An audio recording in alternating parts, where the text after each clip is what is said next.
네,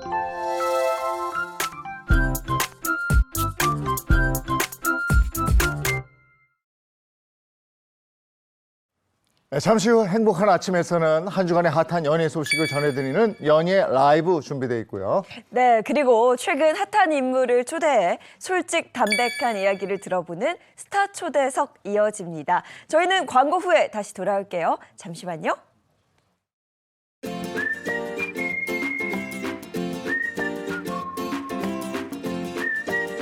안녕하십니까. 행복한 아침 이재용입니다. 안녕하세요, 장예인입니다. 오늘은 1월 17일 수요일이고요. 연예 라이브 준비해놨거든요. 네, 연예 라이브에서는요, 전 연인으로부터 2억 5천만 원을 받았다는 이 금전 의혹에 휩싸인 배우 박민영 씨의 소식 전해드리겠고요. 또 이어지는 스타 초대석에서는 10억 원을 빚졌지만 지금은 다 갚은 자동차 판매 왕 카준영 씨를 모시고 자세한 이야기 나눠보도록 하겠습니다.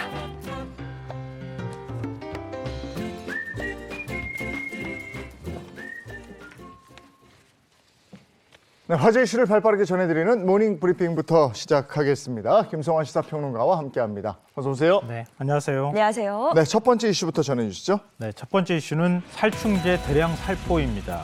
대구의 한 가정집에서 살충제를 대량으로 뿌렸다가 폭발 사고가 발생했는데요. 다행히 인명피해는 발생하지 않았다고 합니다. 네, 인명피해는 없어서 다행인데 70대 A씨, 왜 이런 겁니까? 집 천장을 돌아다니는 쥐를 잡겠다고 해서 살충제를 뿌렸다고 하는데요. 그냥 살충제도 아니고 바퀴벌레를 잡는 살충제였다고 합니다. 그런데 뿌린 양이 어마어마한데요. 살충제 한두 통을 뿌린 게 아니라 무려 20통을 집안에다 뿌렸다고 합니다. 어머. 그러니까 엿새 전이었는데요. 단독주택에 사는 70대가 살충제를 뿌리고 집 바깥으로 나가기 위해서 현관문을 열려고 하는 순간 폭발 사고가 났습니다. 그러니까 거대한 폭발음과 함께 거실이 불길에 휩싸였는데요. 집안 바닥과 벽이 검게 타고 가전제품도 불길의 열기에 찌그러져서 830만 원의 재산 피해가 발생했다고 합니다. 쥐를 잡으려다가 정말 사람 잡을 뻔했습니다. 화재 원인이 그러면 바퀴벌레 살충제인 걸까요? 네, 집안 문을 다 닫아둔 상태에서요. 네. 쥐를 잡겠다고 해서 그러니까 또 문을 열어놓으면 쥐가 도망갈 거 아니겠어요. 네. 꽉꽉 집 문을 닫아놓은 상태에서 살충제 20통을 뿌리니까 살충제 유증기가 집안에 꽉 차버린 거 아닙니까? 그런데 살충제에는 보통 가연성 물질인 액화석유가스가 들어있습니다. 분사할 때 같이 나오게 되거든요. 근데 액화석유가스 같은 경우엔 작은 불꽃만 튀어도 폭발할 수 있잖아요. 근데 이 집에 마침 전기 살충기가 있었다고 합니다. 그러니까 전기 살충기에서 스파크가 일어나면서 일종의 라이터의 불꽃을 이렇게 탁 켜는 것처럼 이런 효과가 나타난 겁니다. 그러니까 집안에 있는 물건들이 갑자기 불길에 휩싸이는 일이 발생했는데요. 근데 이런 사고가 이번만 아주 특별하게 난 것도 아니라 그래요. 그러니까 비슷한 일들이 자주 발생하고 있다고 합니다. 그러니까 만약에 이렇게 살충제를 뿌린다 하더라도 너무 많은 양을 뿌리시면 안 될 것 같고요. 뿌린 뒤에는 집안에 환기가 될 수 있도록 조치를 취하시는 게 중요할 것 같습니다. 여름에 왜 모기 엥 하고 이러면 화난다고 모기약을 그냥 막 잔뜩 뿌리고 문 탁 닫잖아요. 네. 근데 모기약 이런 것도 칙 뿌릴 때 뭐 딱 붙이면 불 확 나거든요. 맞습니다. 그거 맞습니다. 조심하셔야 됩니다. 네. 환기 잘 시키시고. 저희 집에서는요. 제가 외출한 사이에 집에 바퀴벌레가 있었던 모양이에요. 제 아내랑 아이가 바퀴벌레를 못 잡으니까 그 살충제 한 통을 집 바닥에 뿌려놨더라고요. 그렇다니까요. 예. 바닥이 막 스케이트 타는 것처럼 미끌미끌한 이런 상태가 되거든요. 그것도 조심하세요. 근데 20통을 뿌렸으니까 어떻겠습니까? 그렇습니다. 너무 과하게 사용하시면 절대 안 되겠습니다. 네. 두 번째 이슈 가겠습니다. 네, 두 번째 이슈는 반려동물 월평균 양육비 약 13만 원입니다. 어제 농림축산식품부가 2023년 동물복지에 대한 국민의식조사 결과를 발표했는데요. 반려동물의 양육비가 월평균 13만 원으로 고양이보다 개의 양육비가 더 높은 것으로 나타났습니다. 확실히 이전보다 이 반려견, 반려묘 많이들 키우시는데 근데 이게 돈이 제법 든다고 그래요. 근데 가장 많은 지출 내역은 뭐예요?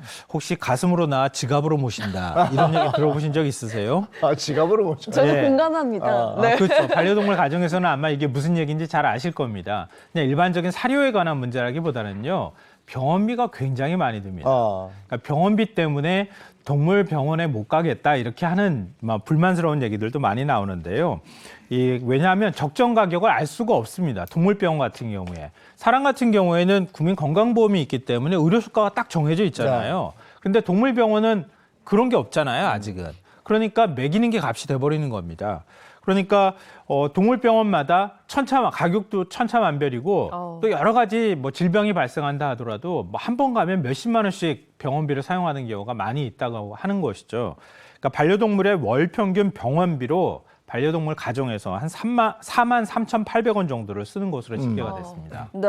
그런데 올해부터는 그 진료비를 미리 확인하고 병원을 선택할 수 있게 됐다고요. 네. 그렇다고 동물 건강보험이 도입되거나 이거는 아니고요. 네. 그러니까 병원비를 고시하도록 의무화한 겁니다. 그러니까 지난 5일부터 정부가 동물병원의 진료비 폭탄을 막기 위해서 모든 병원에서 진찰과 입원, 백신 접종 등 11개 항목의 진료비를 의무적으로 고시하도록 한 겁니다.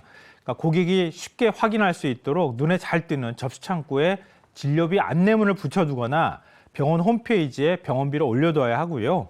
만약 진료비 게시한 진료비 내역과 실제로 받는 진료비가 다르다고 할 경우에는 시정명령이 내려지고 그 이후에도 이행하지 않으면 최대 90만 원의 과태료가 부과된다고 합니다. 예, 병원비 고민하는 얘기 많이 들었는데 그 비싸다 이것보다도 내가 적절한 병원비를 지불했느냐에 대한 고민이 많았거든요. 맞아요. 네. 근데 이건 잘한 것 같아요. 예. 자, 다음 이슈 전해 주시죠. 예, 세 번째 이슈는 사람보다 사슴이 많은 섬입니다. 혹시 사슴섬이라는 얘기 들어보신 적 있으세요? 글쎄요. 사슴섬? 저도 사실 잘 몰랐어요. 이번에 처음 알았는데요. 전남 영광군 안마도를 얘기한다고 합니다. 사람보다 사슴 숫자가 더 많기 때문인데요. 안마도 주민 수가 약 150명인데 사슴이 수백 마리가 살고 있다고 합니다. 네. 네. 아니 어떻게 이렇게 사람보다 사슴이 더 많은 섬이 된 거죠? 그러니까 30여 년 전에 녹용을 팔려고 사슴 한 10마리 정도를 키웠다고 해요. 그런데 이 사슴을 관리하지 않고 그냥 방치를 해뒀다고 하는데요. 그 사이에 개체수가 급격하게 늘어서 한 수백 마리까지 지금 증가한 상황인데요. 그 피해를 지금 주민들이 고스란히 입고 있는 상황이라고 합니다. 그러니까 농작물을 사슴이 먹어치우는 것은 물론이고요. 묘지까지 파헤치는 일까지 발생하고 있다고 하는데요.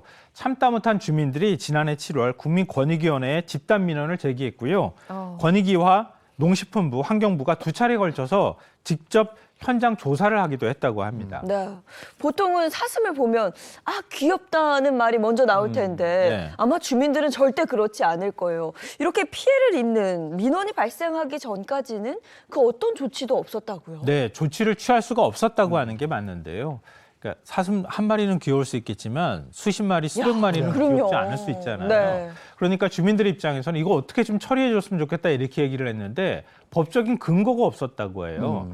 그러니까 일반적인 야생동물 같은 경우에는 포획이나 수렵이 가능하잖아요. 네. 근데 사슴은 가축으로 분류된다고 그래요. 그래요? 그러니까 가축이기 때문에 누군가의 주인이 있잖아요. 근데 그걸 함부로 잡을 수도 없는 이런 상황이라고 하고요.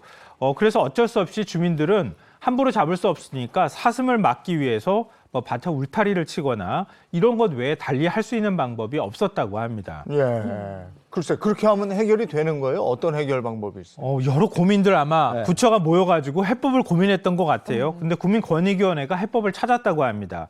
안마도 사슴은 원래 주인이 있었던 거잖아요. 네. 가축으로 기른 거니까. 네. 그 주인을 수소문 끝에 찾은 모양이에요. 그러니까 저는 지금 어떻게 사슴을 감당을 할 수 없으니 사슴을 포기하겠습니다라고 하는 일종의 포기각서를 받은 모양이에요. 그럼 일단 사슴은 처리는 가능해지잖아요. 네. 근데 그렇다고 해서 사슴을 처리할 수 있다고 해도 야생화되어 있는 사슴을 막 잡을 수는 없잖아요. 그래서 사슴을 잡을 수 있도록 일단은 했고 전염병 검사를 한 뒤에 살처분은 하기는 하지만 법적으로 근거를 만들기 위해서 가축 농장을 폐업할 때는 남은 가축을 반드시 처분하고 그렇지 않으면 처벌할 수 있도록 하는 이런 규정을 신설하기로 했고요. 또 이런 경우에 일반적인 가축 전염병을 적용하는 게 아니라 야생동물관리법을 적용을 할 수 있도록 하는 예외 규정을 둘 수 있도록 했다고 합니다. 야, 사슴 10여 마리가 세력이 돼버렸네.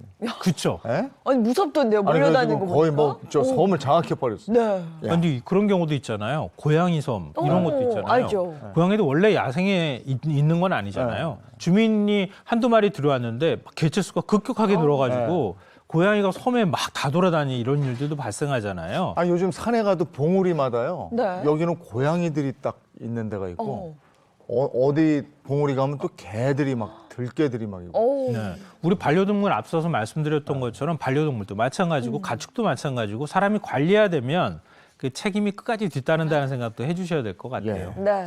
자, 다음 이슈 전해주시죠. 네, 네 번째 이슈는 샤인머스켓 전성시대입니다.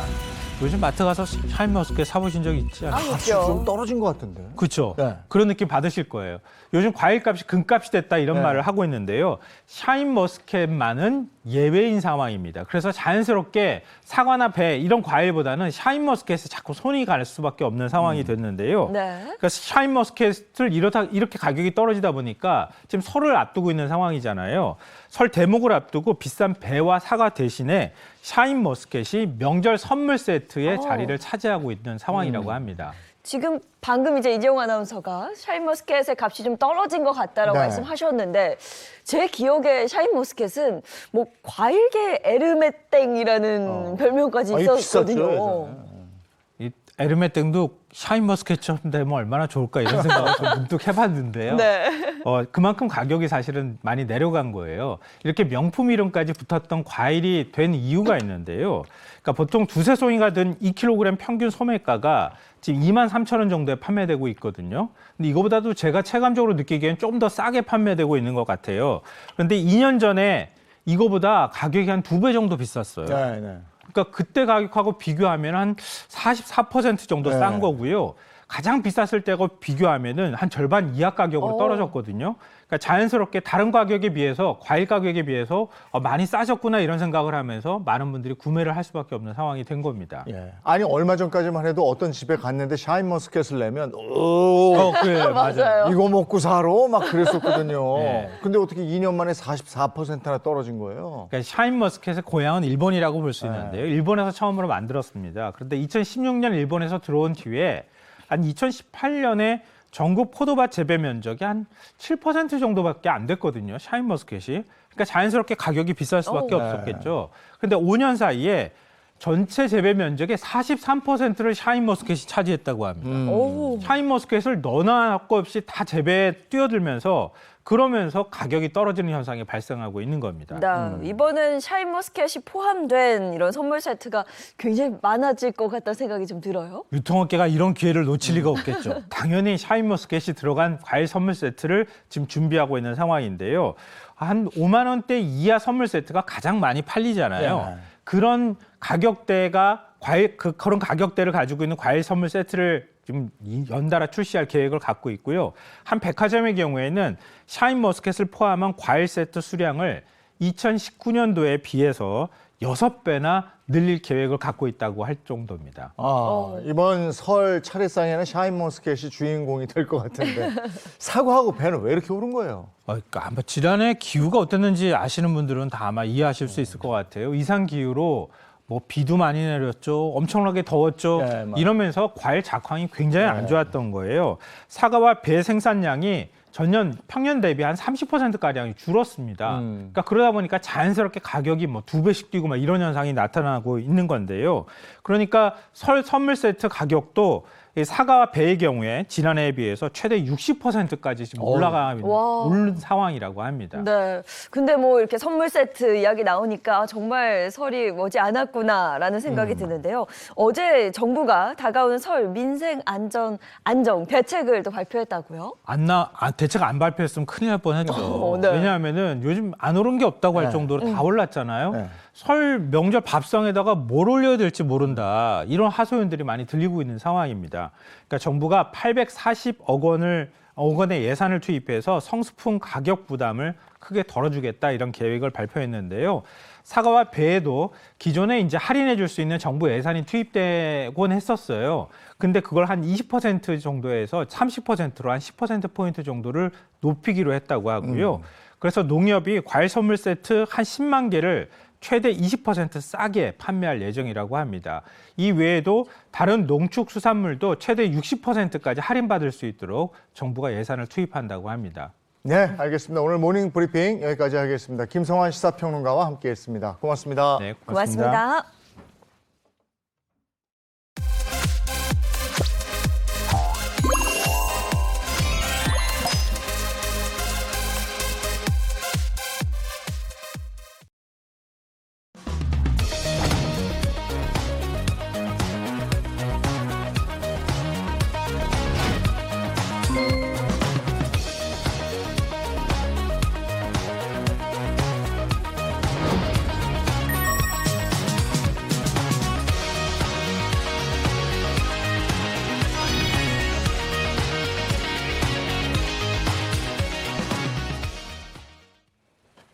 네, 이번에는 한 주간의 연예 소식, 연예 라이브 시간입니다. 네, 오늘도 든든하게 수요일을 지켜줄 세 분 소개합니다. 인사 먼저 부탁드려요. 네, 안녕하세요. 행복한 아침에 행복 비타민 개그우먼 박은영입니다. 안녕하세요. 대중문화 전문기자 홍중선입니다. 네, 안녕하세요. 자칭 특종 여신 미남 전문 기자 최성아입니다. 여신이라는 말이 왜 이렇게 안 붙죠? 요즘 여신처럼 예쁜데 왜 그래요? 네, 항상. 아, 재밌습니다. 네. 자, 행복한 아침에 비타민 박은영 씨. 네. 연예 라이브 첫 번째 주제는 뭐예요? 네, 연예라이브 첫 번째 소식은요. 찝찝한 2억 5천만 원입니다. 정말 최근에 아주 뗄래야 뗄 수 없는 초고속 전개로 시청자들의 눈도장을 찍었던 드라마 내 남편과 결혼해줘로 재기에 성공한 배우 박민영 씨가 글쎄 전 남친인 사업가에게 아주 거액의 금전적 지원을 받았다는 의혹에 휩싸였습니다. 박민영 씨가 전 남자친구한테 금전적인 지원을 받았는데 그 액수가 2억 5천만 원이다. 금전적인 지원 치고는 액수가 상당해요. 네, 처음부터 짚어보겠습니다. 박민영 씨가 전 연인과 교제를 하면서 현금 2억 5천만 원을 지원받았다라는 의혹이 불거졌다라고 설명을 드릴 수 있을 것 같은데요. 이 연인 사이에 금전적 거래를 할 수 있는 거 아니야? 라고 생각하시는 일부 분들도 계실 것 같아요. 하지만 이 부분 논란의 소지가 약간 이 이유가 있었는데요. 이 이유를 보도 매체가 밝혔습니다. 자금 출처에 대한 부분을 언급을 한 건데요. 일단 박민영 씨의 전 연인 검찰 조사를 받았고 또 박민영 씨도 전 연인이 검찰 조사를 받을 때 그의 관계사의 회사 돈이 이 자신 계좌, 이 개인 계좌로 들어온 것에 대해서 참고인 조사를 받은 바가 있기 때문입니다. 박민영 씨의 전 연인 어떤 일을 했길래 이 검찰 조사까지 받았을까요? 네, 2020년부터 2022년 9월까지 여자 동생하고 공모를 해서 이 가상화폐 거래소 관련 이 회사에서 628억 원을 빼들려서 주가 조작을 통해서 부당이득을 취한 이 혐의로 지금 재판을 받고 있어요. 이 남매에게 적용되고 있는 혐의는 두 가지입니다. 첫 번째는 특정경제가중처벌법상의 배임 형님, 또 하나는 자본시장법상의 사기적 부정거래 혐의 요거예요. 근데 사실 이제 이 지금 재판받기 전에도 우리가 지금 박민영 씨의 전 남자친구 뭔가 문제적 인물이다 이걸 알 수 있었는데 지금 가만 생각해 보세요. 열애설 났을 때 보통은 어머 이 두 사람 이렇게 몰래 데이트했대요. 요런 사진이 공개되는데 이때는 박민영 씨의 지금 현재 남자친구 이런 문제적 인물이다 하면서 대표적으로 얘기했던 게 이 오빠는 휴대전화 팔고 동생은 휴대전화 액세서리 팔았는데 230억 원이 어디서 생겼을까요? 그리고 또 어떻게 보면은 겨우 230억 원으로 어떻게 상장사 포함 세 곳에 이 대주주가 됐을까요? 이런 식의 열애 보도가 난 겁니다. 정말 이례적이었는데 그래서였는지 당시에 박민영 씨 소속사가 아니다. 이미 결별했다. 그리고 어떠한 경제적 지원을 받았다는 거 사실이 아니다. 이렇게 강조한 바 있었죠. 그러면 이번 논란에 대해서 박민영 씨는 뭐라 그래요?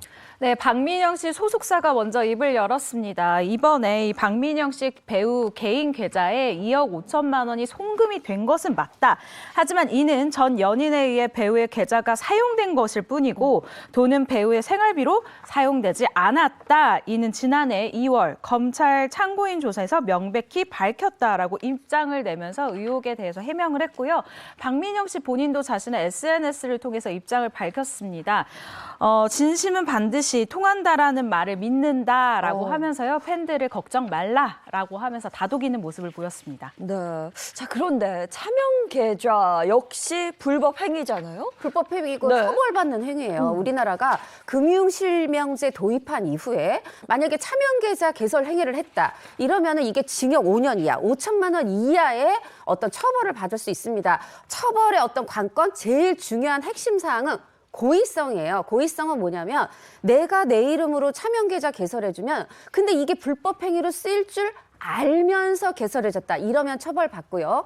또 하나는 설사 좀 내가 완전히 불법 행위일진 몰랐다 하더라도 이걸 통해서 어떤 탈세를 하려는 정황이 있다. 이러면 처벌을 받아요. 그런데 이거를 누가 밝혀내냐면 수사기관, 이 사법기관에서 요거를 밝혀내고 증명해야 돼요. 그런데 만약에 고의성을 밝혀내지 못했다. 혹은 탈세 정황을 증거를 발견하지 못했다 하면 이제 처벌하기가 어려운 게 현실인데, 자, 그럼 박민영 씨는 이 고의성이 있느냐, 우리 또 궁금하시죠? 근데 가만 생각해 보면 조금 아까 최 기자가 한 번 참고인 조사 받았다고 했습니다.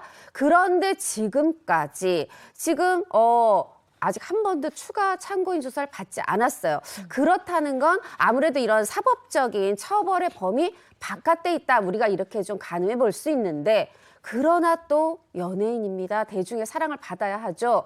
아니, 왜 남한테 차명 계좌를 개설해줘? 금융실명제한 게 어딘데? 이런 도덕적인 비판을 면하기는 조금 어려워 보입니다. 네. 자, 이번에 두 번째 연예 소식입니다. 네, 연예라이브 두 번째 소식은요. 화가로 돌아온 박신양입니다. 정말 장르를 불문하고 아주 폭넓은 연기를 선보였던 배우 박신양 씨가요. 본업인 배우가 아니라 전시회 개최로 근황을 알렸다는 소식입니다. 화가이자 작가로 새로운 도전을 시작했다는 그런 이야기입니다. 네, 박신양 씨 하면 애기야 가짜 아닙니까?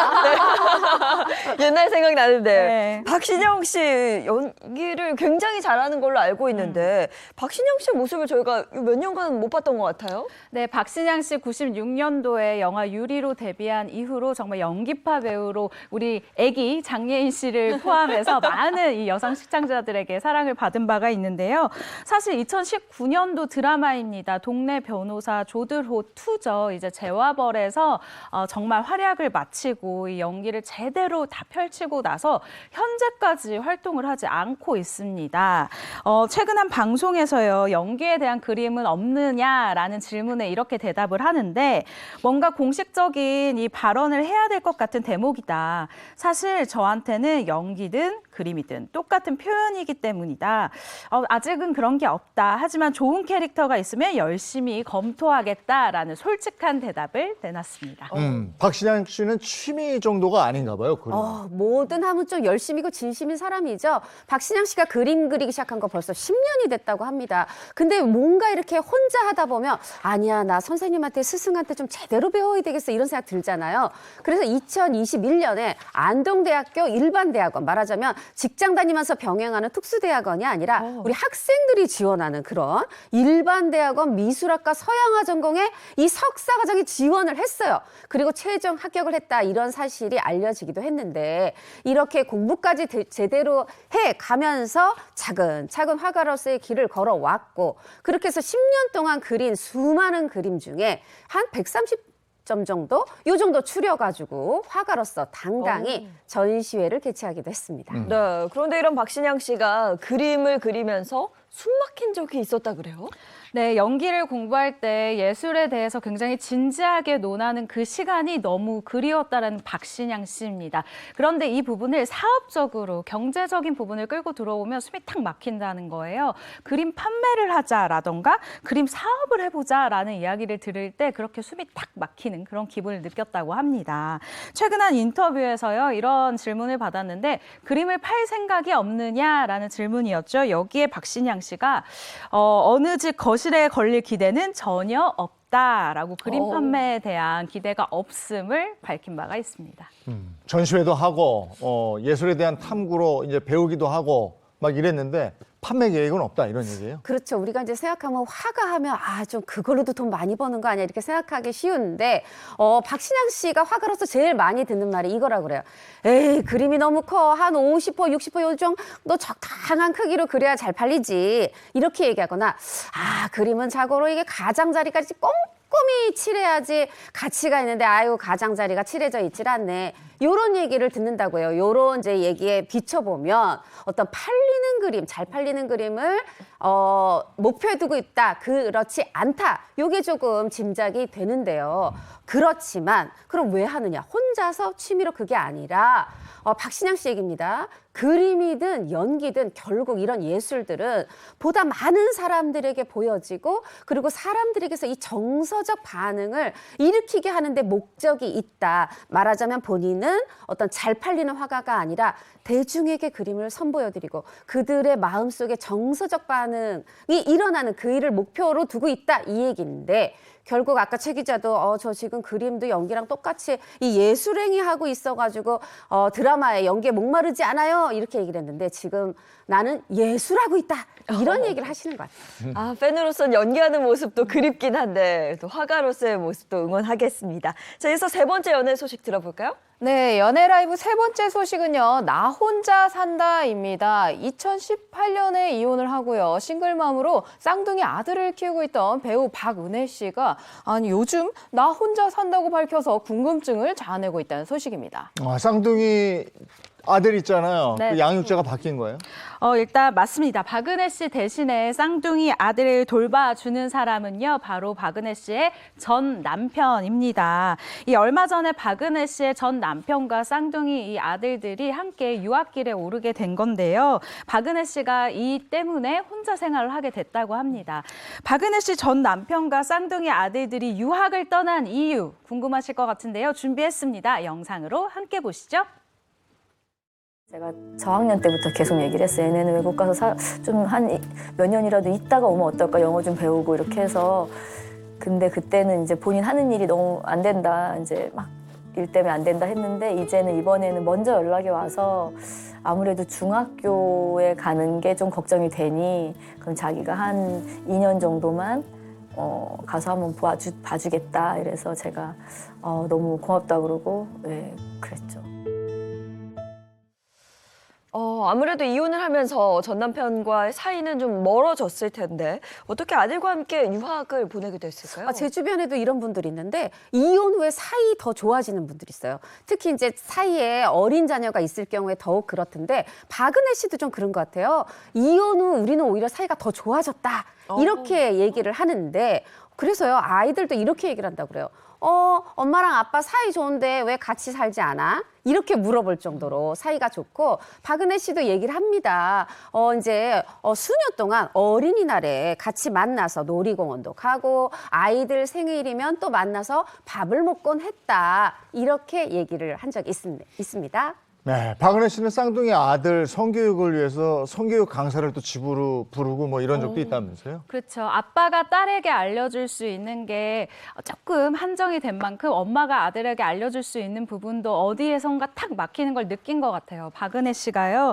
다른 건 힘들지 않았는데 남자가 알려줄 수 있는 부분에서 딱 막힘을 느꼈다고 합니다.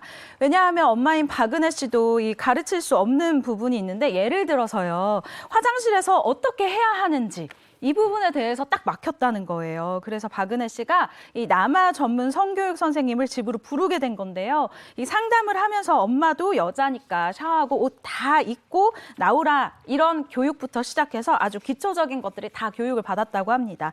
이뿐만 아니라 아무래도 육체적인 부분, 힘에 대한 부분 있죠. 뭐 캐치볼을 한다던가 뒹굴면서 아이들을 힘으로 같이 놀아준다던가 이런 부분을 함께 해줄 수 있는 사람이 부족했는데 아빠가 없으니 이런 부분을 알려줄 수 없어서 박은혜 씨가 마음에 좀 미안한 부분이 있었다라고 해요. 네, 박은혜 씨는 그 아빠의 몫까지 정말 잘 해내고 싶은 그런 마음이 있었던 것 같습니다. 근데 이런 쌍둥이 아들 너무너무 보고 싶지 않을까 이런 생각이 좀 들어요. 너무너무 보고 싶을 것 같고 또 그럼 이렇게 유학으로 헤어지기 전에 어떻게 지냈나를 보면 얼마나 보고 싶을지가 좀 짐작이 되는데 세상에 유학 가기 전까지요. 이 초등학교 6학년이나 된 이 두 아들을 끼고 한 침대에서 잤다 그래요. 근데 이제 유학 갔잖아요. 박은혜 씨가 침대도 너무 넓고 또 이제 아들들 생각 더 날 것 같으니까 이제 그 침대에서 자지 않게 됐다고 해요. 그러면서 그렇게 한 침대에서 잘 때가 좋았는데 행복했는데 이렇게 생각이 든다고 하는데 박은혜 씨가 요즘 걱정이 되는 게 하나가 있다고 그래요. 뭐냐 하면 지금 영상통화는 계속해요. 그래서 이제 얼굴은 계속 보니까 어떻게 이제 바뀌는지 얼굴은 또 알 수도 있고 또 매일 보면 바뀌는 게 모를 수도 있는데 이 영상통화가 주로요 상반신 위주로 얼굴 위주로 나오잖아요. 그러다 만약에 몇 달 만에 탁 만났는데 또 남학생들 갑자기 쑥 큽니다. 키가 만약에 쑥 커 있으면 너무 이상할 것 같다. 이렇게 그냥 하나하나의 성장 과정을 내가 다 지켜보면서 이렇게 함께 살다가 이 성장 과정을 못 보게 된 거에 대한 아쉬움을 토로하기도 했습니다. 네, 알겠습니다. 지금까지 연예 라이브였습니다.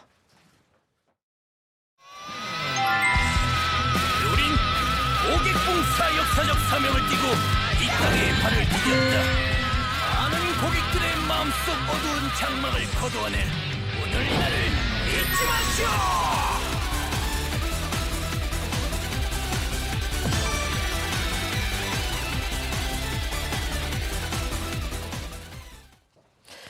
이재용 아나운서 혹시 네. 새해 결심 삼형제라고 들어보셨어요? 새해 결심 삼형제는 또 뭐예요?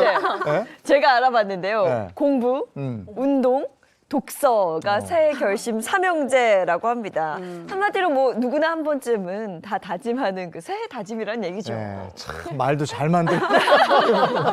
근데 지금 새해가 시작되고 오늘이 17일이니까 17 그쵸. 예? 이렇게 오. 지난 건데 네. 오. 어떻게 결심은 다 잘 지켜지고 있습니까? 저 삼형제 중에 한 형제 입양했습니다. 운동을 시작했어요. 오. 아니 연말에 송년회 핑계대고 한 2달을 열심히 송년회를 다녔더니 네. 살이 너무 쪄서 어제부터 필라테스 시작했는데 지금 사실 안 쓰던 근육 썼더니 다리가 달달달달달달 떨리고 있습니다. 아, 저는 뭐 영어 아니면 뭐 피아노 뭘 배워볼까 고민을 하고 있는데 고민만 17일째 하고 있습니다. 야, 이게 문제예요. 새해 결심이라는 게 결심까지는 쉬운데 실천이 그렇게 어렵더라고요.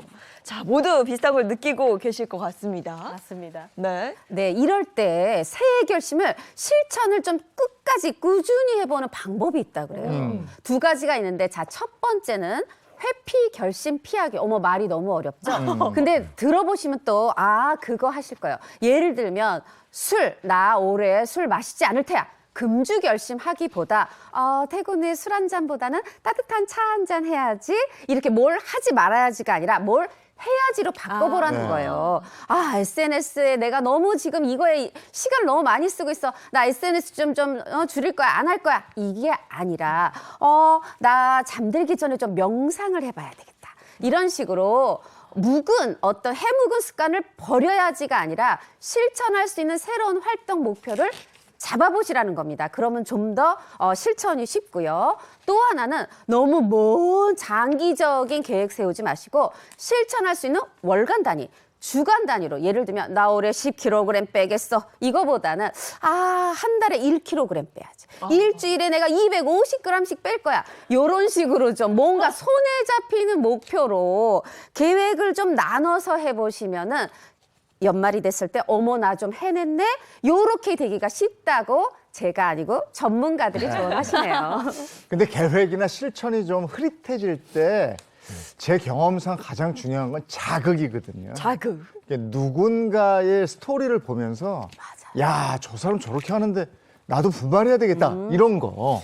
오늘 저희 초대석이 그런 기회를 드리겠습니다. 맞습니다. 하루아침에 10억 원의 빚이 생겨 바닥을 찍었지만 지금은 연봉 10억 원으로 재기에 성공했다고 하는데요. 과연 이 어마어마한 빚을 어떻게 갚고 또 어떻게 재기에 성공했는지 그 비결을 오늘 한번 직접 들어보도록 네. 하겠습니다. 제가 이분 대기실에서 아주 살짝 봤는데 이 외모는 윤종신 씨가 왔나?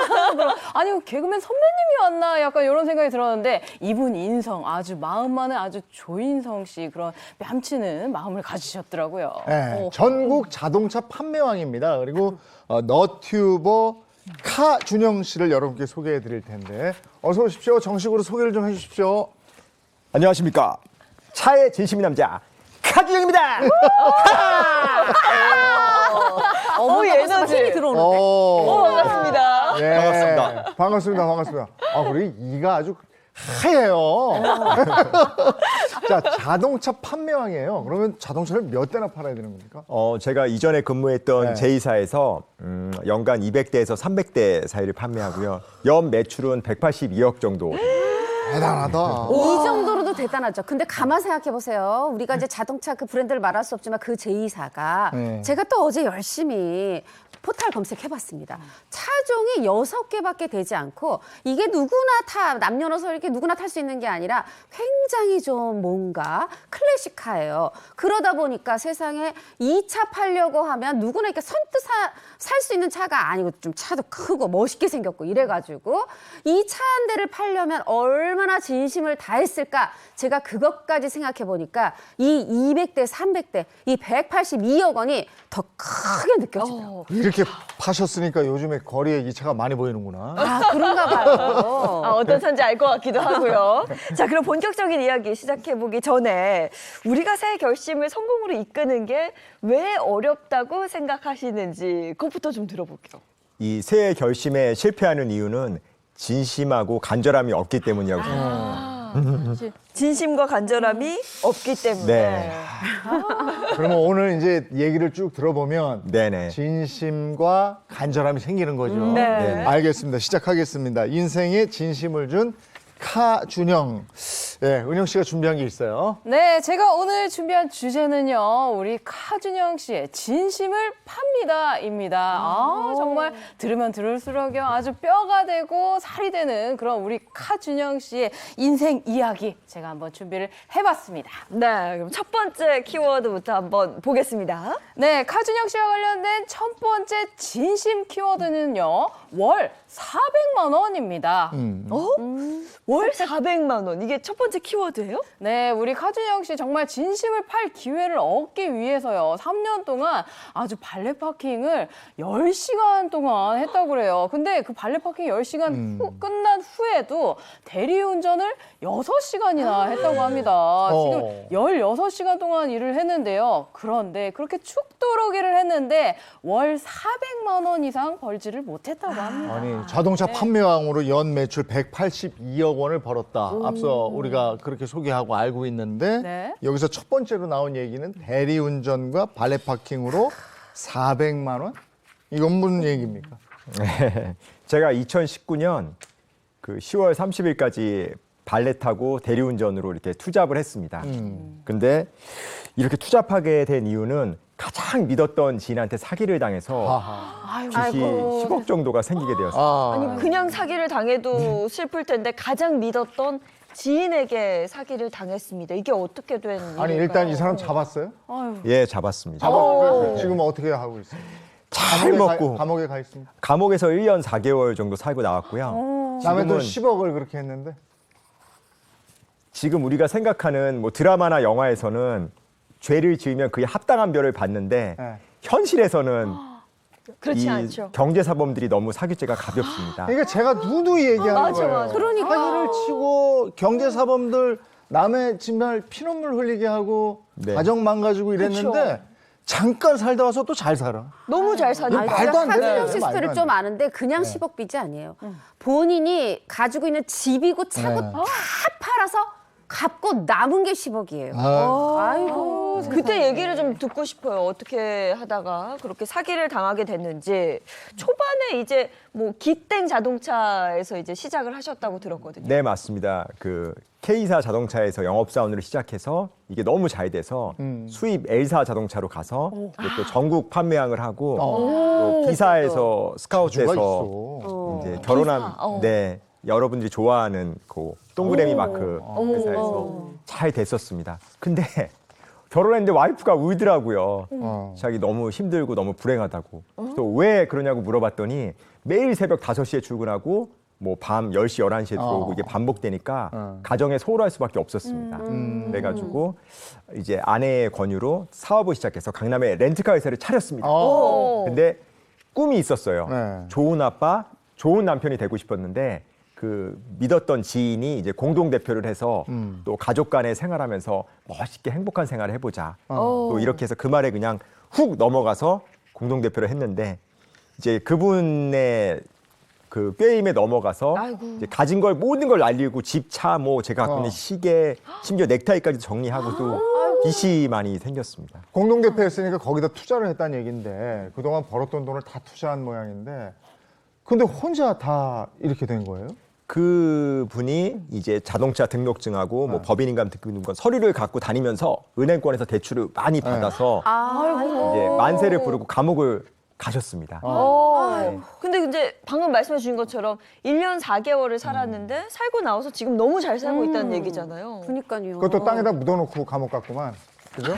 정말. 그리고 그거는 잠깐 살다 와가지고 또 잘 사는 거야. 아니 네, 그러니까요. 정말, 지금 아내하고 조금 저녁이 있는 삶을 살아보겠다고 아침밥이라도 같이 먹어보려고 좋은 남편, 좋은 아빠 되려고 사업을 시작했던 건데 결국은 거꾸로 이제 살 집도 없어졌어요. 그리고 저는 빚 갚는데도 진심인 네. 분인 것 같아요. 넥타이까지 다 팔아서 갚을 수 있는 데까지는 갚았는데 10억 원이 남은 거잖아요.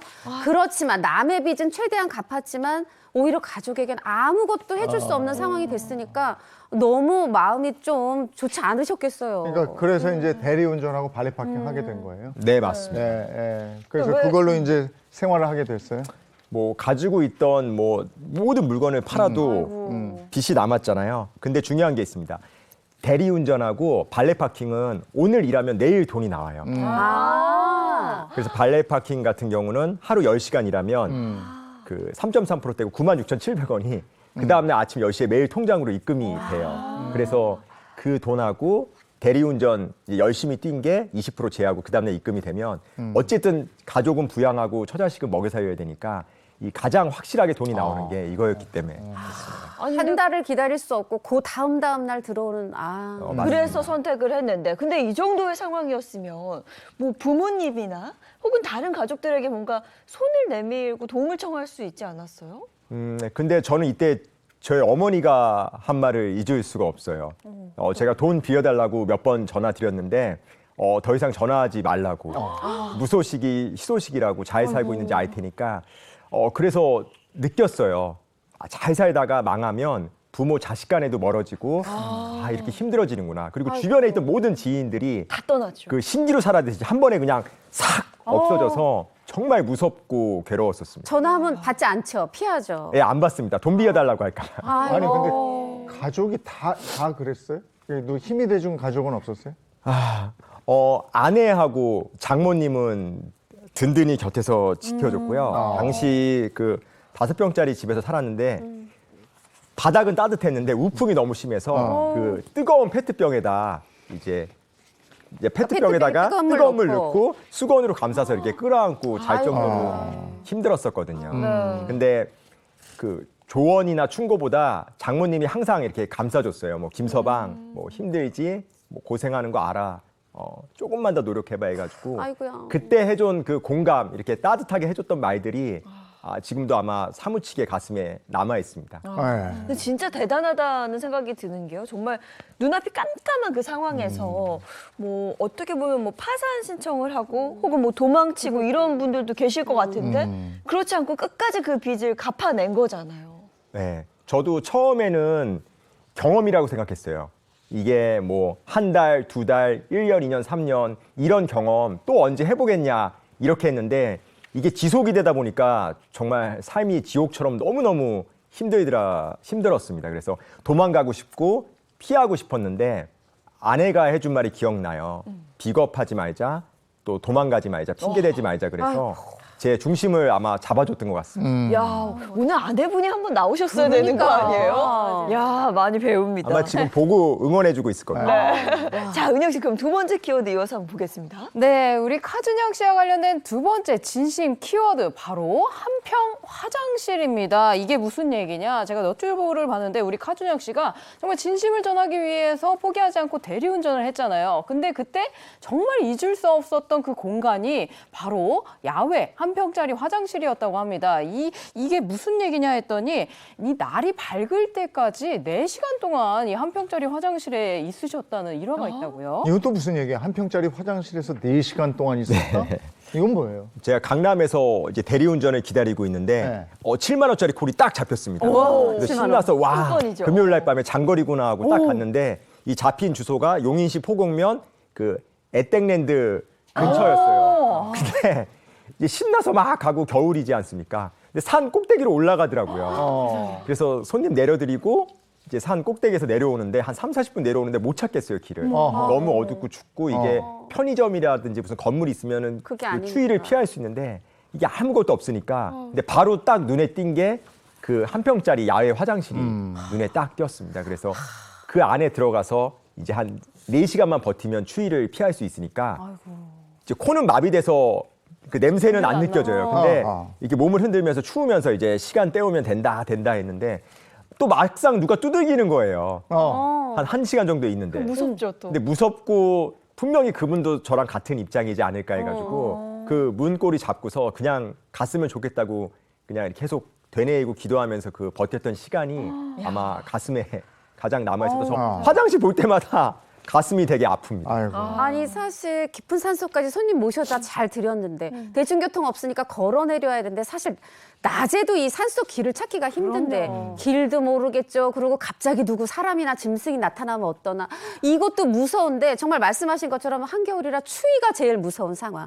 근데 정말 기적처럼 한평 화장실이 정말 딱 근데 그 안에서 다행히 추위를 피하셨고 지금 살아계시지만 이게 4시간이라고 했잖아요. 해 뜰 때까지 생각이 저는 많아졌을 것 같아요. 네. 아, 내가 이거 좋은 아빠, 좋은 남편 되려고 했던 건데 내가 지금 뭐 하고 있나. 그리고 말이 16시간이죠. 그러면 16시간 동안 10시간 발레 파킹, 6시간 대리운전, 나머지 8시간 동안 먹고 자고 모든 일 다 한 거예요. 인생의 3분의 2를 지금 일하고 있잖아요. 네. 여러 가지 생각이 몰려오면서 저 같은 평범한 사람이라면 갑자기 그때 억지로 3년을 버티던 그거가 막 무너지는 그 멘탈이 무너지는 좀 느낌이 그 순간이 왔을 것 같아요. 그렇죠. 근데 그 당시에 멘탈적으로는 어떻게 괜찮으셨어요? 안 괜찮았겠죠, 당연히? 그 높은 곳에서 떨어지면 2배, 3배 아픈 게 아니라 100배, 1000배 아프더라고요. 그리고 저도 이제 하지 말아야 될 생각을 하고 양화대교로 한번 갔었습니다. 근데 드라마나 영화에서 보면 뭐 지나가는 사람, 조깅하는 사람, 뭐 자전거 타는 사람 이렇게 말 걸어주거나 하잖아요. 근데 현실에서는 아무도 관심이 없어요. 그 다리 중간에 있는데도 제가 다른 걱정하는 거예요. 야, 이렇게 아무도 알아봐 주지 않고 이러는데 내가 또 생각을 고쳐 먹어야 되지 않을까 하고 그 강물에 이제 가족의 얼굴이 또 떠올랐어요. 그때 정말 복잡한 심경이었을 텐데 그때 그 마음을 생생하게 한번 표현해 주시겠다고요? 이 자리에서? 이 자리에서 그 마음을 어떻게 지금 여기가. 표현을 할 수 양화대교다 생각하고 너무 이게 좀 아픈 얘기긴 한데. 해드려도 될까요? 네. 네네네. 주님, 정말 있다면 나한테 이렇게 할 수 없는 거잖아요. 내가 왜 이렇게 살아야 되는데? 내가 왜 이렇게 고통받으면서 살아야 되는데? 그 사기꾼은 잘 먹고 잘 살고 저처럼 열심히 일하는 사람은 이렇게 고통받으면서 살아야 되는데 저도 행복하고 싶었습니다. 저도 잘 살고 싶었습니다. 좋은 아빠, 좋은 남편 되려고 노력한 것밖에 없는데 이게 말이 되나요? 정말 이게 말이 되나요? 동아줄 한 번만 내려주세요. 살려주세요. 진짜 노력해보겠습니다. 정말 열심히 해보겠습니다. 멜로드라마 주인공처럼 멋있게 살고 싶었는데 매일 인생 극장만 찍고 있고 이게 말이 되나요? 이게 아마 저의 그때 그 다리 위에서 아마 심정이지 않았을까. 그래도 멘탈 대단하시다. 마지막에는 동아줄을 열심히 살겠다. 야, 그럼 그 생각 끝에 어떤 결론에 다다랐을까요? 어차피 제가 잘못돼도 빚은 또 가족한테 상속이 되니까 네, 이게 너무너무 아팠어요. 그리고 제가 바보처럼 가족이 있다는 거를 잊고 있었어요. 그래서 그냥 한 3, 40분 걸어서 제일 가까운 찜질방으로 갔습니다. 그래서 이렇게 수건으로 뒤집어 쓰고 땀인지 눈물인지 모르게 펑펑 울면서 오늘 저의 첫 번째 인생은 끝났고 내일부터는 이제 두 번째 인생이 새로 시작된다 이렇게 다짐하고 또 다짐했었습니다. 아니 그래서 아까 그 간절함 때문에 동아줄을 내린 거예요. 맞아요. 마음속으로 제 1의 인생은 끝났고 난 제 2의 인생을 산다. 그래서 그렇게 다짐한 이후에 이제 인생이 달라지는 겁니까? 네, 맞습니다. 맞습니다. 이어서 우리 카준영 씨 정말 진심을 담은 그 키워드 공개를 한번 해보도록 하겠습니다. 바로 점심과 맞바꾼 약 100통의 이력서입니다. 그러니까 이전까지 먹던 점심을 포기하고 뭐 100통의 이력서, 그러니까 구직 활동에 나섰다는 얘기인데 정말 그 간절함이 이번에 한번 또 그렇죠 통하게 되는 건가요? 그 1시간의 점심시간이 그 발레 일할 때 온전하게 주어지는데 제가 곰곰이 생각해 보니까 진짜 간절하게 진짜 절실하게 노력 안 했다는 생각이 들더라고요. 그래서 그 배고픔을 잊을 만큼 열심히 이력서를 돌리면서 또 구직 활동을 해봤습니다.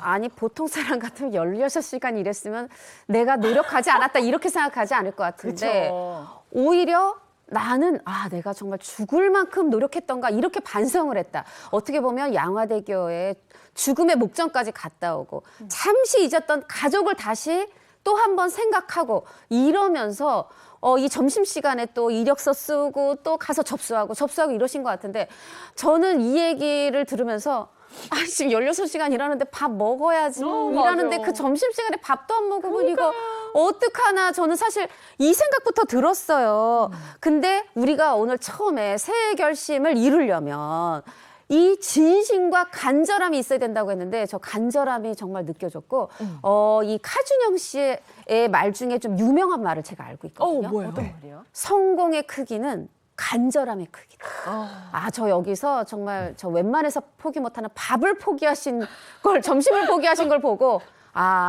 제가 성공하지 못하는 이유가 이게 간절함이 좀 부족하네요, 제가. 진짜. 그래서 이 점심을 굶어가면서 이력서를 냈어요. 근데 재취업이 이게 만만치 않잖아요. 현실의 벽은 너무 높았고요. 10년 동안 잘했어도 그거는 과거일 뿐입니다. 지금 현재는 그 대리기사 아저씨 발레 파킹 실장님이었기 때문에 받아주는 회사가 없었고 또 40살이 넘어서는 주변 직원들이 불편하기 때문에 신입사원들은 수십 군데 다녀봤지만 다 퇴짜를 맞을 수밖에 없었습니다. 그런데 이런 뭐 절망적인 상황에 카준영 씨를 받아주는 회사가 나타나게 됩니다. 그 회사가 가장 최근까지 이제 다니셨다는 그 제2 회사인 거죠? 네, 맞습니다. 제가 그 최대 매출 연 182억을 달성하게 해줬고요. 사람이 너무 간절했고 일이 너무 간절했었습니다. 그래서 정말 진심을 담아 일했고요. 하루에 최대 8대까지 판매를 해봤고요. 8대요? 네. 하루 8대요? 아침 7시부터 저녁 11시 마지막 출고까지 거의 정신없이 뛰어다녔습니다. 네, 그 간절함이 이제 드디어 성공으로 이끌게 되는 거예요. 그렇죠. 지금 얘기를 들을 때마다 소리가 절로 나오네요. 정말 카준영 씨, 왜 카준영 씨인지 알 것 같은데 이렇게 양화대교에서 좀 제2의 인생을 결심을 하셨단 말이에요. 근데 결심을 하고 나서 나는 다시 이제 자동차 판매왕이 될 거다라고 마음을 먹고 나서 정말 자동차 판매왕이 될 때까지 얼마나 걸리셨을 것 같습니까, 여러분들은? 그래도 몇 년 좀 걸리지 않았을까 싶어요. 네, 한 저도 3년? 2년, 3년. 네, 아무리 그럼요. 옛날에 전국 판매왕이었다고 해도 그렇죠. 근데 대단한 게요. 이 자동차 판매왕까지 걸린 시간이 무려 1년 2개월밖에 안 걸렸다고. 겨우 1년 2개월. 네, 정말 그 이야기 한번 해주시죠. 제가 2019년 11월 1일 날 그 제2사에 입사를 했고요. 2020년 그 마지막 날 그 제아의 종소리 치는 거를 보면서 진짜 와이프랑 펑펑 울었습니다. 와이프가 고생했어 하고 이렇게 어깨 두들겨주는 그 한마디에 진짜 너무너무 가슴이 아팠고요. 또 와이프한테 그 얘기 했어요.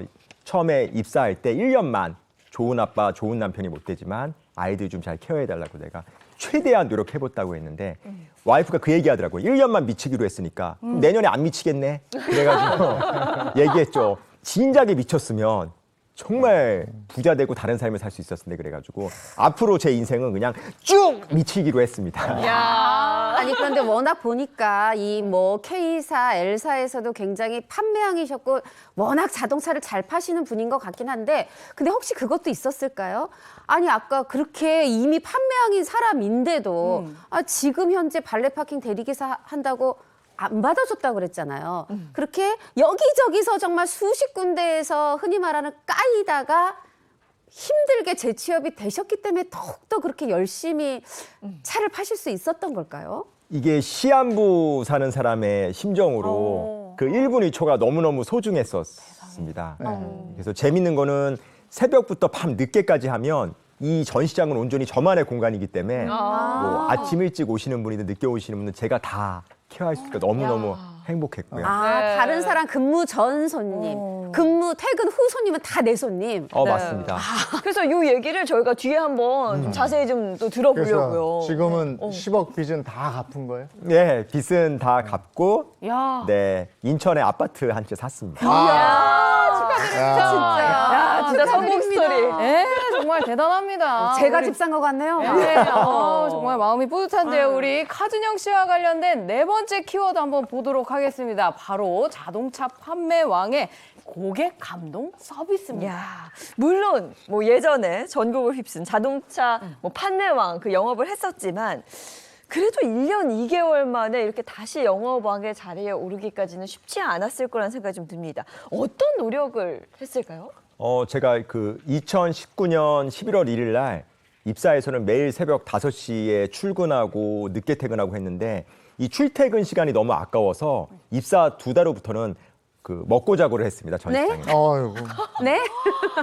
근데 대표님이 처음에는 안 믿으셨어요. 여기서 그냥 먹고 자면서 한번 해보겠습니다 했더니 그냥 스쳐 지나가듯이 그래 네 맘대로 해봐 그래서 정말 집에서 뭐 햇반, 컵라면, 김치 뭐 여러 가지를 싸가지고 와서 그 탕비실에 넣어놓고 잠은 그 2층 소파에서 자고 그 전시장에서 또 밤마다 퇴근하고 불이 꺼지면 이 핀 조명으로 차를 비춰주거든요. 그래서 내가 이 브랜드 회사에서 설명 제일 잘하고 노력하는 사람이 되자 해서 자판기처럼 이렇게 띵 누르면 나올 수 있게 바로 나오게. 정말 롤프레잉이라든지 차량 설명을 매일매일 밤마다 연습했어요. 그리고 마치 앞에 고객이 계신 것처럼 맞습니다. 이렇게 막 연기로. 그리고 자기 직전에 이렇게 사진을 한 장 찍어서 와이프한테 또 보내주고요. 아이고.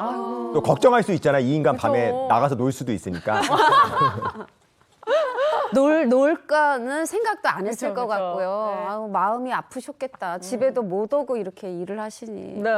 근데 자동차 이렇게 사러 뭐 다 가보셨을 텐데 스펙만 앞에서 착착착착착 얘기하면 네네. 오히려 좀 거북할 때도 있어요. 네네. 근데 이거 어떤 노하우가 있는 거죠? 본인만의 네. 노하우가 분명히 있을 것 같아요. 뭔가 마음을 녹이는. 맞습니다. 또 차를 잘 파는 사람은 그 고객하고의 또 공감을 잘해야 돼가지고 대부분 이해하는 입장에서 그렇군요. 뭐 기쁜 일, 슬픈 일 같이 얘기하면서 그렇게 얘기하고요. 저희 매장에만 오는 게 아니라 수많은 매장을 돌잖아요. 그 영업 직원이 정말 노력하고 진심이 느껴지면 그 영업 직원한테 바로 계약하게 됩니다. 네. 아니 그런데 고객들은 이렇게 좋아하시겠지만 어머 이 사람 나한테 진심이야. 근데 제가 동료 입장에서 생각해봤어요.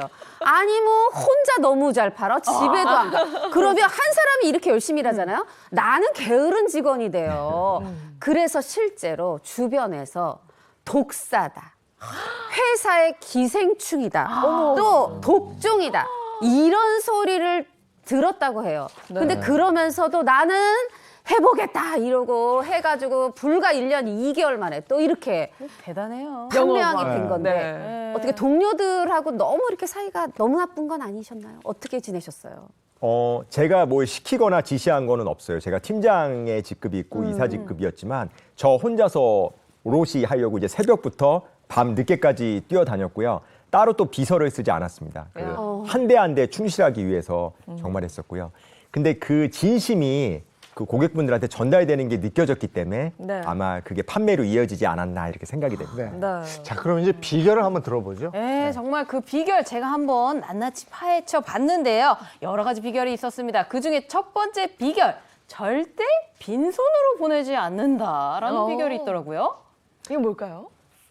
자동차를 구입하지 않고 상담만 하고 가시는 고객도 절대 빈손으로 보내지 않습니다. 뭐 골프 우산, 와인, 텀블러, 뭐 무릎 담요, 키링 여러 가지 선물이 있는데요. 어머.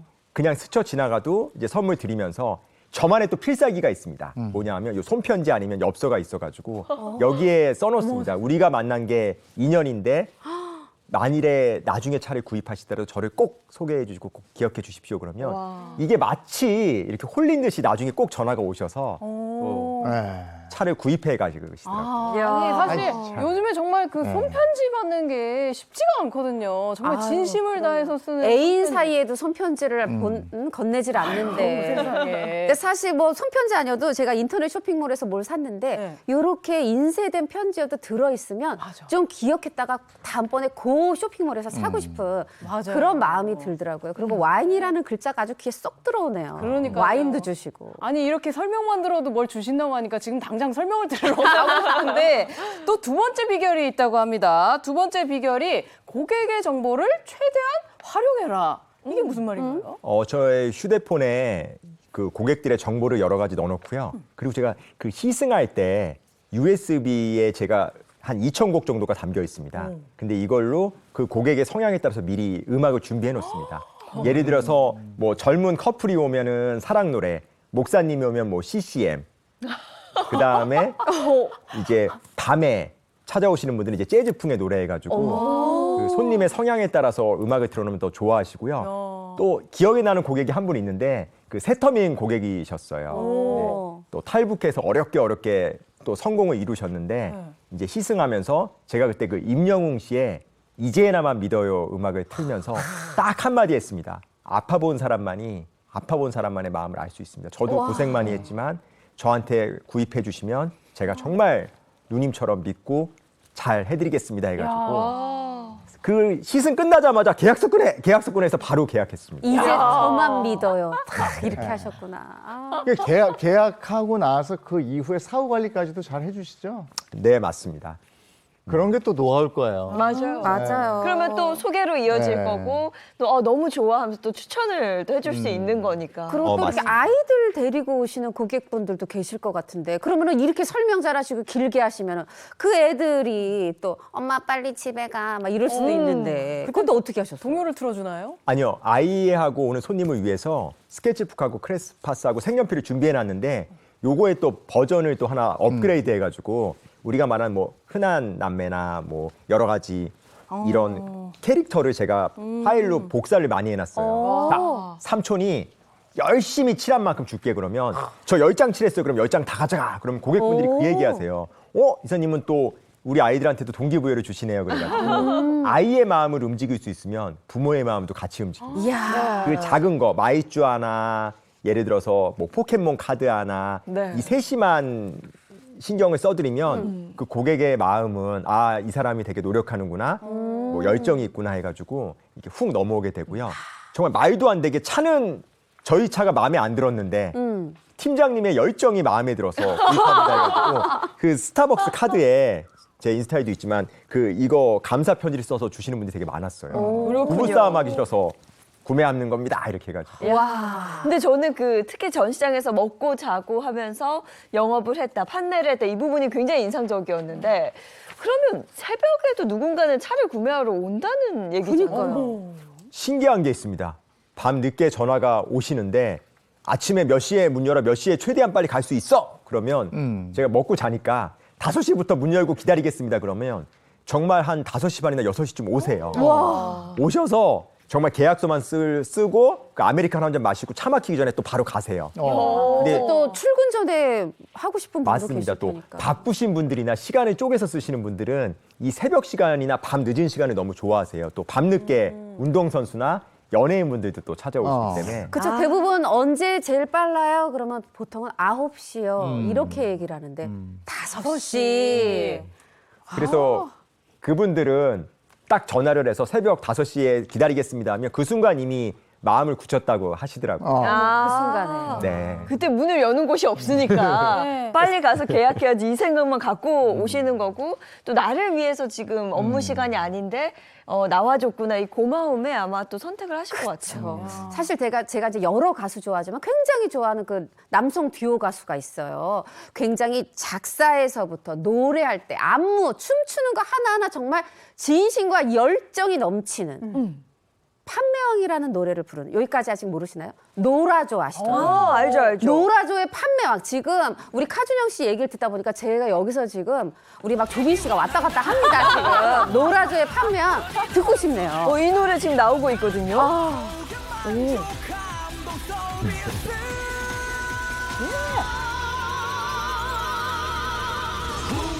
판매왕 카준영 씨 노래요 이게 알죠? 네. 야, 공연할 때 왠지 이 노래를 들으면서 공연을 하니까. 네.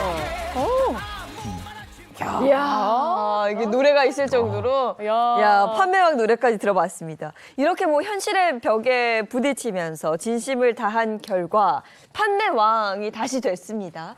가장 기억에 남는 손님이 있다면 어떤 손님이었을까요? 제 휴대폰에 보니까 8,192명이 저장돼 있더라고요. 8,192명. 근데 저한테 이렇게 가장 큰 고통과 아픔을 준 그 렌트카 공동대표였던 그 지인분이 가장 기억에 남고요. 그 출소해서 찾아왔어요. 저희 집에. 사과하러? 어떻게? 궁금하시죠? 네. 차를 사러 왔는데 준영 씨한테 살까요? 딴 사람 살까요? 이걸 물어보는 거예요. 어머 세상에. 근데 좀 얄밉. 그 사기꾼이 예. 그래서 바로 와이프한테 전화했습니다. 여보, 이렇게 띠띠띠 왔어. 이거 어떻게? 어떻게? 그 와이프가 우선 팔어. 그래서 우선 팔았습니다. 어머 세상에. 팔았는데 그 분이 정말 기가 막힌 얘기를 하는 거예요. 준영 씨는 나한테 감사해야 된다고. 왜요? 강제로 동기부여를 줬기 때문에 이렇게 악착같이 치고 올라갔고 나도 준영 씨 그 너튜브 구독자가 되고 팬이 돼서 이렇게 하니까 어이가 없네. 그렇게 아니, 뻔뻔해야 진짜. 사기를 치고 그러는 거죠. 아니 어떻게 그럴 수가 있습니까? 저거 만약에 저한테 사러 왔다 그러면은 저는 진짜 당장에 소금을 뿌리고 나가 그러면서 아니 세상에 그 화를 내. 팔 건 팔아야지. 대단하네요. 그 와중에도 일단 팔 건 팔고. 혹시 좀 딴 사람 소개도 해줬어요? 아니 지금 이 정도 피해 줬으면은 진짜 많이 소개해야 되는데. 그래서 얘기했어요. 도의적으로 돈은 미안한 마음은 있지만 돈은 뭐 1절 10원짜리도 못 주겠다고 하더라고요. 그래서 정말 미안하면 주변에 몇 대만 소개해다오. 그러면 내가 다 잊고 열심히 하겠다. 그래서 2대 정도를 소개받아가지고 네. 정말 그래요, 진짜. 말도 안 되는 일이 일어났지만 이 말 한마디가 기억났어요. 잘 살아라. 그게 최고의 복수다. 이 말이 기억날 정도로 네. 아마 가슴에서 뿌듯했습니다. 근데 뭐 세상에 작든 뭐 크든 고민이 없는 사람은 없을 겁니다. 뭐 목표를 세웠지만 지금 뭔가 무기력함을 느끼고 있는 분들도 계실 거거든요. 그런 분들에게 한마디를 해주신다면? 조언이랄까? 어떤 일을 시작하기 전에 제 마음속으로 항상 동기부여 외치는 단어가 있어요. 저는 AI의 법칙이라고 하거든요. AI. 궁금하시죠? AI. 네. 무슨 말이죠? 에이 힘들어. 아이 행복해. 이 고통하고 행복은 한 끗 차이예요. 근데 항상 행복할 수만은 없고 항상 또 고통스럽지만은 않아요. 그래서 항상 저는 이렇게 구호도 있어요. 에이 힘들어. 아이 행복해 해가지고 항상 이 법칙을 되새기면서 감사함을 느끼고 있어요. 그리고 중요한 게 있습니다. 항상 이 문이 있어요. 이 문만 열어주고 환영해주고 박수 쳐주면 나는 성공하고 나는 나갈 수 있는데 왜 사람들이 날 알아봐주지 않지? 왜 관심 가져주지 않지? 근데 중요한 게 있습니다. 마스터키는 여러분한테 있습니다. 키가 나한테 있는데 누가 열어줘요? 내가 깨면 병아리, 남이 깨면 달걀 후라이. 내가 깨면 병아리, 남이 깨면 달걀 후라이. 맞습니다. 스스로의 문제는 스스로 해결하고 치고 나가셔야 되기 때문에 항상 그거를 강조하고 싶습니다. 앞으로 어떤 계획을 가지고 있습니까? 제가 이 열심히 또 활동하고 있어요. 근데 자동차 영업하시는 분들이 아무래도 이미지나 이런 게 좋지는 않아요. 이렇게 자동차 영업하시는 분들의 이미지도 업그레이드 시키고 또 절실함에서 성공은 피어난다고 생각해요. 그래서 제가 지금 전국을 다니면서 그 동기부여 강의도 하고 여러 가지 또 알리고 노력하고 있는데 최고의 동기부여 강사가 돼서 많은 사람들에게 뭐 희망이라든지 또 행복한 메시지를 전하고 싶습니다. 그 경험에서 우러나오는 강연이니까 이게 와닿겠네요. 그때 끝까지 믿어줬던 장모님께는 뭐 하나 해주셨습니까? 네, 장모님은 용돈이 무제한입니다. 무제한. 와, 나 이런 사이 두고 싶다. 와. 무제한 카드 같은 거 하나 딱 주셨나요? 그러니까요. 최고다, 최고. 그때 외면했던 가족은 어떻게? 저희 어머니는 한 달 50만 원이 커트라인이에요. 아니 효자시네. 딱 선을 그었는데도 또 이렇게 용돈을. 예, 오늘 함께 효자시네. 해주신 카준영 씨 귀한 시간 내주셔서 고맙고요. 앞으로도 승승장구하시길 기원합니다. 고맙습니다. 고맙습니다. 감사합니다.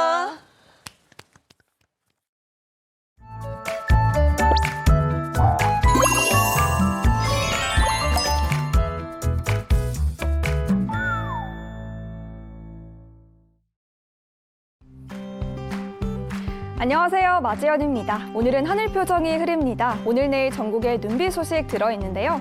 오늘 오전에 서쪽 지역에서 시작이 되겠고요. 오후에는 전국으로 확대되겠습니다. 퇴근길 대비해서 작은 우산 챙겨주시는 게 좋겠습니다. 네, 내일까지 예상되는 눈과 비의 양입니다. 강원 산간에는 최대 8cm가 예상되고요. 수도권과 강원에도 1에서 3cm의 눈이 내리겠습니다. 충청 이남은 비로 내릴 텐데요. 5에서 20mm 정도입니다. 오늘 이동하실 때는 각별히 유의하셔야겠습니다. 빙판길과 도로 살얼음이 나타나는 곳이 많겠는데요. 비가 오면 가시거리가 짧은 만큼 서행 운전해 주시고요. 또 보행자분들도 미끄럼 사고 유의하시기 바랍니다. 이제 추위는 한결 누그러졌습니다. 오늘 아침에도 어제보다 기온이 올라서 덜 추웠는데요. 한낮에도 평년 기온을 웃돌겠습니다. 서울 3도, 대전 5도, 대구는 8도 예상됩니다. 동해안은 아직까지는 대기가 건조합니다. 곳곳으로 건조주의보 발효 중인데요. 오늘부터 눈비가 내리면서 차차 해제되겠지만 그래도 아직까지는 불조심 또 조심하셔야겠습니다. 지금까지 날씨 전해드렸습니다. 오늘은 날은 좀 풀렸는데 눈비 소식이 있네요. 네, 오늘 외출하실 때는 작은 우산 하나 꼭 챙기시는 게 좋겠습니다.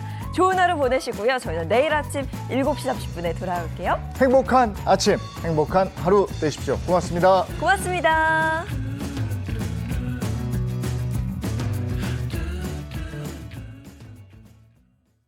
채널 A